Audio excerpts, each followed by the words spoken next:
अस्सलामुअलैकुम, मैं हूं फ़ाइज़ बशीर, आपका ऑनलाइन टीचर, और आज हम स्टडी करने वाले हैं बायोलॉजी।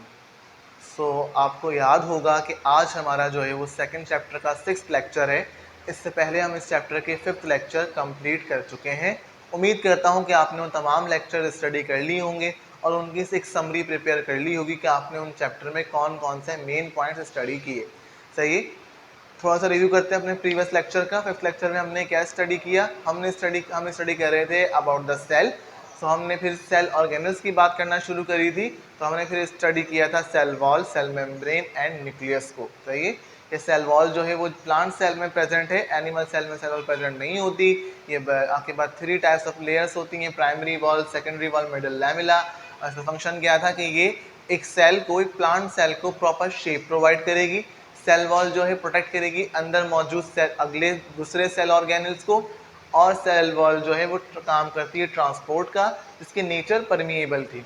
फिर हमने बात करी थी सेल मेम्ब्रेन की, कि सेल मेम्ब्रेन सेल तमाम सेल्स में होती है, लेकिन एनिमल सेल में जो है वो cell membrane outermost layer होती है, जबकि प्लांट सेल में cell membrane inside the cell wall present होती है। सही, ये मेन डिफरेंस है प्लांट और एनिमल सेल में। सेल मेम्ब्रेन का मॉडल पेश किया था सिंगर एंड निकोलसन ने, जिसका नाम था फ्लूइड मोज़ेक मॉडल। इसने बताया था कि सेल मेम्ब्रेन लिपिड्स और प्रोटीन से मिलकर बनी है। लिपिड्स की बाई लेयर होती है ऊपर नीचे, बीच में जो गैप है वहाँ पे फ्लूइड मौजूद है, जिसके अंदर प्रोटीन मॉलिक्यूल जो है वो फ्लोट कर रहे होते हैं। जब कुछ प्रोटीन मॉलिक्यूल लेयर के अंदर भी इम्बीडेड होते हैं। सही, सेल मेम्ब्रेन का फंक्शन क्या था कि आपके पास वो जस्ट ट्रांसपोर्ट करती है मटेरियल्स को इनसाइड आउटसाइड द सेल, लेकिन वो नेचर में सेमी परमिएबल है, वो हर चीज़ को अलाउ नहीं करेगी आर पार गुजरना, बल्कि वो कुछ आपके पास सेलेक्टेड चीज़ों को ही अलाउ करती है। देन हमने बात की थी न्यूक्लियस की। तो न्यूक्लियस जो है वो एक मेन पार्ट है किसी भी सेल का। सही, एक कंट्रोलर है आपके पास सेल के तमाम एक्टिविटीज़ का। तो न्यूक्लियस को जो है वो कैरियन भी कहा जाता है, और फर्स्ट टाइम जो है वो इसको रॉबर्ट ब्राउन ने डिस्कवर किया था। एक ईजिली माइक्रोस्कोप में न्यूक्लियस का विजिबल है न्यूक्लियस, यानी अगर माइक्रोस्कोप में स्टडी कर रहे हैं तो न्यूक्लियस ईजिली आपको नजर आ जाएगा माइक्रोस्कोप के अंदर, अगर दूसरे पार्ट नजर नहीं आ रहे हैं तो। न्यूक्लियस के अपने बहुत सारे पार्ट्स थे, जस्ट लाइक न्यूक्लियर जो आपके पास मेम्ब्रेन थी न्यूक्लियस के अराउंड, डबल मेम्ब्रेन, इसमें पोर्स भी थे, उन्हें कहा जाता है nuclear membrane, and the pores are called nuclear pore. तो इसके बाद जो फ्लूइड मौजूद था न्यूक्लियस के अंदर, उसे कहते थे आपके पास न्यूक्लियर प्लाज्म। तो जो इनसाइड द न्यूक्लियस फ्लूइड है वो न्यूक्लियर प्लाज्म है, जो आउटसाइड है वो साइटोप्लाज्म है। सही, सिमिलरली वहाँ एक राउंड बॉडी मौजूद रहती है न्यूक्लियोलस, जो आरएनए से बनी है, आरएनए वहाँ पे मौजूद है, और वो बनाती थी आपके पास प्रोटीन या राइबोसोम्स। देन आपके पास वहाँ पे जो दिग्जाल मौजूद है धागोनुमा, उसे कहते हैं क्रोमोसोम। और क्रोमोसोम जो है डीएनए से बना है, और उसका काम ये है कि वो ट्रांसफर कर, उसके अंदर तमाम इन्फॉर्मेशन बॉडी की मौजूद होती है, और वो ट्रांसफर दी जाती है at the time of reproduction.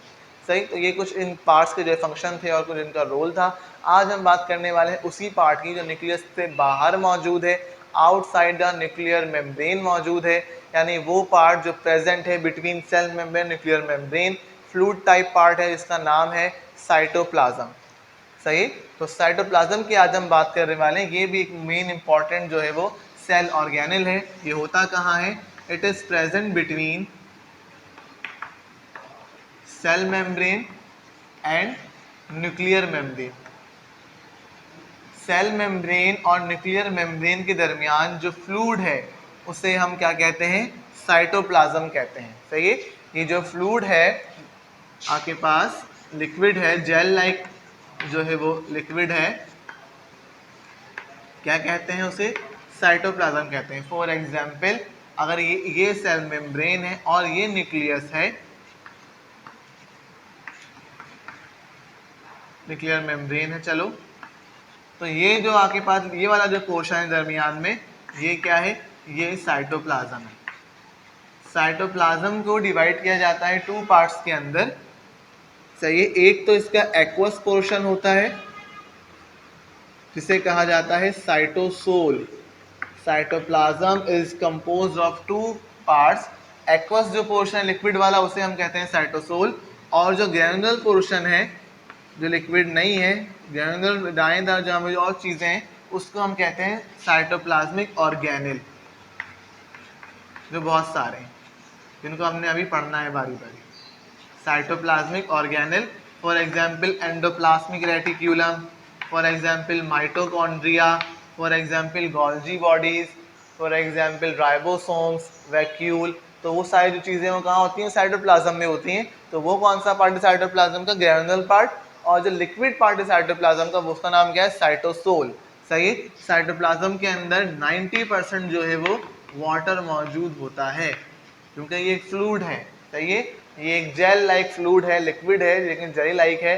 तो यहाँ पर जो है वो 90% क्या है, वाटर मौजूद है। और नेचर में जो है it is a translucent fluid, यानी सेमी ट्रांसपेरेंट। ऐसा नहीं है कि आप इस फ्लूइड के बिल्कुल पानी की तरह नहीं है, बिल्कुल आर पार आप इसे देख नहीं सकते, ट्रांसपेरेंट नहीं है। ट्रांसलूसेंट नेचर का है, यानी थोड़ा धुंधला नजर आएगा आपको अगर आर पार देखेंगे तो, क्योंकि यहाँ पे क्या है, बहुत सारे साइटोप्लाज्मिक ऑर्गेनेल्स हैं। जैसे ग्रैनुलर पार्ट है तो उसे क्या बना रहे हैं, ट्रांसलूसेंट बना रहे हैं। साइटोप्लाज्म की अगर फंक्शन की बात की जाए तो it is a store house for different chemical material. जितने भी केमिकल मटेरियल सेल में बनते हैं उनको कुछ वक्त के लिए, हमेशा के लिए यहाँ पर स्टोर कर दिया जाता है।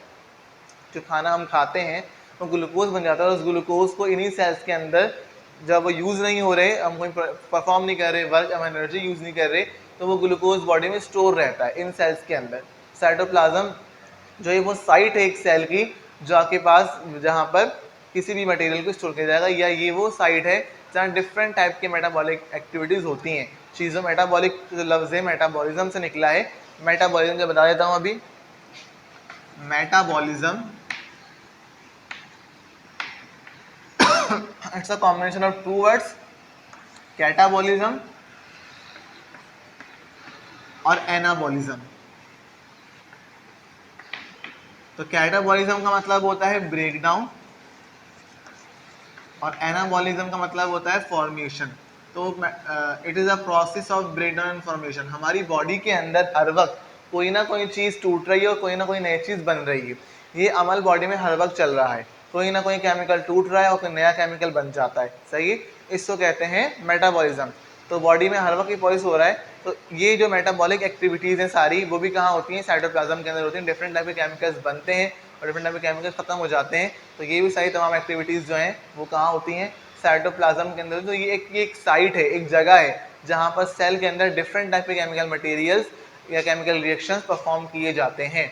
सही, तो ये तो हो गया साइटोप्लाज्म की बात। अब हम वन बाय वन दूसरे साइटोप्लाज्म डिस्कस करेंगे कि जो साइटोप्लाज्म में चीज़ें मौजूद हैं जिन्हें साइटोप्लाज्मिक ऑर्गेनेल्स कहा जा रहा है। अब हम वन बाय वन उनको डिस्कस करेंगे।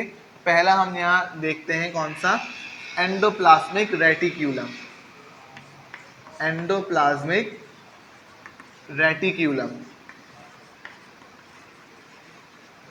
क्या नाम है, पहले साइटोप्लाज्मिक ऑर्गेनेल को हम डिस्कस करने वाले हैं। साइटोप्लाज्म जो मौजूद है जिसका नाम है एंडोप्लाज्मिक रेटिक्यूलम। सही, तो एंडोप्लाज्मिक रेटिक्यूलम का जो मतलब है एंडोप्लाज्मिक, तो यहाँ पे जो लफ्ज है एंडो, ये बार बार आएगा तो याद रख लें। एंडो का मतलब होता है इनसाइड, प्लाज्मिक यानी साइटोप्लाज्म या प्लाज्मा। सही है, तो ये वो पार्ट है जो एंडोप्लाज्मिक है, यानी साइटोप्लाज्म के या प्लाज्मा के अंदर मौजूद है। रेटिकुलम हम कहते हैं किसी भी जाल को या नेटवर्क को। तो होता ये है कि it is the network of tubes and channels made by या मेड अप ऑफ मेम्ब्रेन्स। तो ये मेम्ब्रेन से बना हुआ, डिफरेंट टाइप की मेम्ब्रेन से बना हुआ एक नेटवर्क है ट्यूब्स और चैनल्स का, अगर ड्रॉ करना। और ये कहाँ होता है, ये सेल मेम्ब्रेन से लेकर न्यूक्लियर मेम्ब्रेन तक होता है मौजूद। अगर ये सेल मेम्ब्रेन दोबारा बनाऊं और ये आपके पास जो है वो न्यूक्लियस है फॉर एग्जांपल, तो यहाँ से ये शुरू होगा ये नेटवर्क, ये चैनल्स हैं, ये जो नालियाँ सी बनी हुई हैं, ये ट्यूब्स हैं, ये चैनल्स हैं मेम्ब्रेन की बनी हुई, और ये न्यूक्लियस तक आ जाएंगे। तो ये वाला पार्ट क्या है, ये ER है, एंडोप्लाज्मिक रेटिक्यूलम है। सही, एक नहीं होगा, पूरे सेल में बहुत सारे होंगे, ऐसे ही बहुत सारे नेटवर्क से ये ट्यूब से बनी हुई होंगी जो सेल मेम्ब्रेन से न्यूक्लियस मेम्ब्रेन तक आएंगी। तो ये तो हो गया आपका एंडोप्लाज्मिक रेटिक्यूलम, कि आपके पास ट्यूब से बना हुआ एक रास्ता मौजूद है, मेम्ब्रेन की ट्यूब से बना हुआ, जो सेल मेम्ब्रेन से शुरू होता है और कहाँ जाता है, प्लाज्मा न्यूक्लियर मेम्ब्रेन तक। सही, कहाँ मौजूद है, साइटोप्लाज्म के अंदर मौजूद है। इसकी दो टाइप्स होती हैं। ईआर जो है एंडोप्लाज्मिक रेटिकुलम की दो टाइप्स होती हैं, एक होता है आपके पास रफ एंडोप्लाज्मिक रेटिकुलम और एक होता है आपके पास स्मूथ एंडोप्लाज्मिक रेटिकुलम। ये दोनों ही टाइप्स बनाई गई हैं अकॉर्डिंग टू राइबोसोम्स। सही है, ribosomes are bead like structures. सही, अगर इन एंडोप्लाज्मिक रेटिकुलम की सरफेस पर बीड लाइक स्ट्रक्चर्स राइबोसोम्स अगर मौजूद हैं तो सरफेस क्या हो जाएगी, इनकी रफ हो जाएगी, खुरदुरी हो जाएगी, तो उसे रफ कहा जाएगा। और अगर राइबोसोम्स मौजूद नहीं है, राइबोसोम्स एब्सेंट है वहां पर, तो सरफेस इनकी स्मूथ रहेगी, फ्लैट रहेगी, सीधी रहेगी, तो इसको फिर क्या कहा जाएगा, स्मूथ। तो अगर ईआर की सरफेस पर राइबोसोम्स मौजूद हैं but the type is rough endoplasmic reticulum, और अगर नहीं है तो स्मूथ। सही, तो ये बात आपने याद रखनी है। अब हम बात करते हैं फंक्शन पे। तो दिखने में ही नजर आ रहा है यहाँ पर कि ये ट्यूब्स का जो चैनल्स है ये शुरू होता है सेल मेम्ब्रेन से, जा रहा है न्यूक्लियर मेम्ब्रेन तक, तो ये काम किसका करेगा, ट्रांसपोर्ट का करेगा। सही है, तो इनका पहला काम तो ये है कि ये ट्रांसपोर्ट में मदद करते हैं। कोई भी चीज़ हो वो इन्हीं से गुजरती हुई न्यूक्लियर मेम्ब्रेन, न्यूक्लियर अगर सेल से बाहर जाना है, न्यूक्लियस से जाना है बाहर, तो वो इसी से गुजरती हुई सेल से बाहर निकलती है, और अंदर आना है तो इसी से गुजरती हुई फिर अंदर आती है। तो एक काम तो ये क्या कर रहा है, ट्रांसपोर्ट का काम कर रहा है, ट्रांसपोर्ट मटेरियल का काम कर रहा है कि किसी भी केमिकल मटेरियल को ईआर जो है वो इनसाइड और आउटसाइड द सेल मूव करवाते हैं। दूसरा फंक्शन इनका क्या है, ये एक स्ट्रेंथ प्रोवाइड कर रहे हैं, यानी ऐसा नहीं है कि सेल एक जो है वो सॉफ्ट पार्ट है, हार्ड नहीं है, तो ऐसा नहीं है कि कुछ टाइम बाद ये सेल न्यूक्लियस सेल मेम्ब्रेन को मिल जाए आपस में। ये गैप क्रिएट कर रहे हैं, एक प्रॉपर जो है वो गैप क्रिएट कर रहा है न्यूक्लियस और सेल मेम्ब्रेन के दरमियान। ऐसा नहीं होता कि ये गैप बिल्कुल ख़त्म हो जाए, तो ये एक स्ट्रेंथ भी प्रोवाइड कर रहा है सेल को उसकी शेप में रहने के लिए। ये सेल जो है वो अपनी शेप को बरकरार रखे, तो जो है ये वाला काम भी कर रहा है। तो ये दरमियान में बिल्कुल एक जमा हो गया है न्यूक्लियस के और सेल मेम्ब्रेन के, तो ये गैप रहेगा अगर ये मौजूद है तो। तीसरा काम ये कर रहा है कि अगर वहाँ पे राइबोसोम्स मौजूद है तो राइबोसोम्स का काम क्या होता है, प्रोटीन सिंथेसिस, तो ये प्रोटीन भी बनाएगा अगर राइबोसोम्स मौजूद हैं तो, नहीं है तो नहीं बनाएगा। सही है, और लास्ट फंक्शन इसका ये है कि ये डिटॉक्सिफाई करता है बॉडी में मौजूद हार्मफुल केमिकल्स को। अगर सेल के अंदर कोई ऐसा केमिकल आ गया जो टॉक्सिक है, नुकसानदेह है, बॉडी के लिए हार्मफुल है, तो ये उसको वहीं डिटॉक्सिफाई कर देगा, यानी ख़त्म कर देगा। सही है, टॉक्सिक हार्मफुल डिटॉक्सिफाई करना मतलब उसको ख़त्म कर देना। तो ये हार्मफुल केमिकल्स को भी सेल के अंदर मौजूद डिटॉक्सिफिकेशन करता है, उनको ख़त्म कर देता है, उनको किल कर देता है, कोई जर्म्स हैं या कोई और दूसरा कोई केमिकल है तो ये तो हो गई बात भाई किसकी, ये बात हो गई हमारे पास एंडोप्लाज्मिक रेटिक्यूलम की, कि आपके पास ये पहला साइटोप्लाज्मिक ऑर्गेनेल हमने अभी स्टडी कर लिया है कि ये क्या मतलब है इसका, एंडोप्लाज्मिक। एंडो का लफ्ज़ बार बार आएगा, याद रखना है। एंडो मतलब इनसाइड, प्लाज्मा मतलब प्लाज्मा यानी लिक्विड, और रेटिकुलम मतलब नेटवर्क। तो ऐसा नेटवर्क, ऐसा ट्यूब्स का बना हुआ नेटवर्क या जाल जो प्लाज्मा के अंदर मौजूद है, इनसाइड जो है वो प्लाज्मा मौजूद है। तो हमने ये देखा अभी कि ये ऐसी ट्यूब्स बनी हुई हैं मेम्ब्रेन्स की जो सेल मेम्ब्रेन से शुरू हो रही हैं और कहाँ तक जा रही हैं, न्यूक्लियर मेम्ब्रेन तक जा रही हैं। तो इनका काम भी क्या होगा, ट्रांसपोर्ट करना। सही है, ये बहुत सारे होंगे।